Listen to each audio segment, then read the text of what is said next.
So hey guys, welcome back to my Facebook page. আজকে আমি যাব আমাদের রেল লাইনের পাশে আমার ভাইসরা গেছে মাছ মারতে, তো সেখানে গিয়ে দেখাবো ভিডিওটা, সঙ্গে থাকুন। সো গাইস, আমাদের বাড়ির পাশে যে রেল লাইনটা আছে, সেই রেল লাইন যাওয়ার উদ্দেশ্যে আমি বাইরেছি, আর তার সামনে যে রাস্তাটা আছে সেই রাস্তায় আছি আমি এখন। আর রেল লাইনে গিয়ে দেখাবো আমার ভাইসটা মাছ মারতে গিয়েছে, সেই ভিডিওটা দেখাবো আপনাদেরকে, দৃশ্যটা দেখতে থাকুন। আর এখন ট্রেন আসতেছে, ট্রেনের ভিডিওটাও দেখাবো।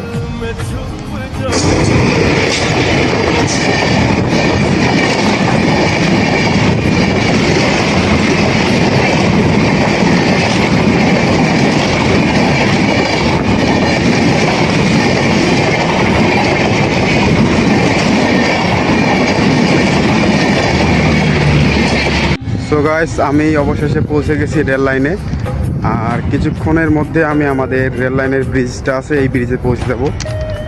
তারপরে আমার ভাইসটাকে দেখাবো, ভিডিওটা দেখতে থাকুন। ভাদরা গ্রামের রেল ব্রিজ, কত সুন্দর একটা ব্রিজ। আর এখন আমি রেল লাইনের উপর দিয়ে হাঁটতেছি, আর আমি রং রাস্তায় এসে পড়ছি। আমার ভাইসটা আছে ওইদিকে, এই দেখুন আমার ভাইসটা।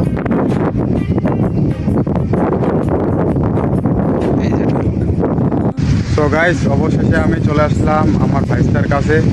তো এখানে মাছ মারতেছে, দেখুন আমাদের গ্রামের মাছ মারার দৃশ্য, কত সুন্দর একটা দৃশ্য দেখুন।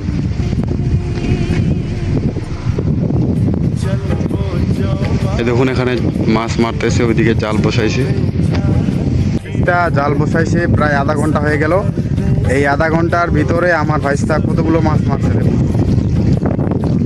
এই দেখুন কতগুলো মাছ আটকাইছে জালে।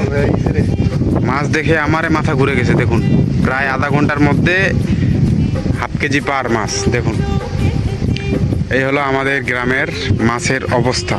আমাদের গ্রামে যদি মাছ মারতে আসেন, অল্প সময়ে আপনারা অনেকগুলো মাছ পাবেন। দেখুন কত সুন্দর সুন্দর বড় বড় চপড়া মাছ দেখুন। তো ভিডিওটা সবাই শেয়ার করবেন, বেশি বেশি শেয়ার করবেন। এই হলো আমাদের গ্রাম, আমাদের বাড়ির সামনে সেই পাথরটা, সেটা হলো ভাদরা পাথর। দেখুন কত সুন্দর মাছ দেখুন গাইস, এই সে আমাদের ভাদরা পাথরের মাছ, বড় বড় চপড়া মাছ, যা খাইতে অনেক টেস্টি। দেখুন কত সুন্দর সুন্দর মাছ, একবারে জ্যান্ত মাছ। এখনই জালটা ওঠানো হইলো, আধা ঘন্টার ব্যবধানে দেখুন কতগুলো মাছ পাওয়া গেছে। দেখুন এই দেখুন আমার ভাইস্তা জাল খুলতেছে, মাছ খুলতেছে। দেখুন কত সুন্দর একটা ভিউ।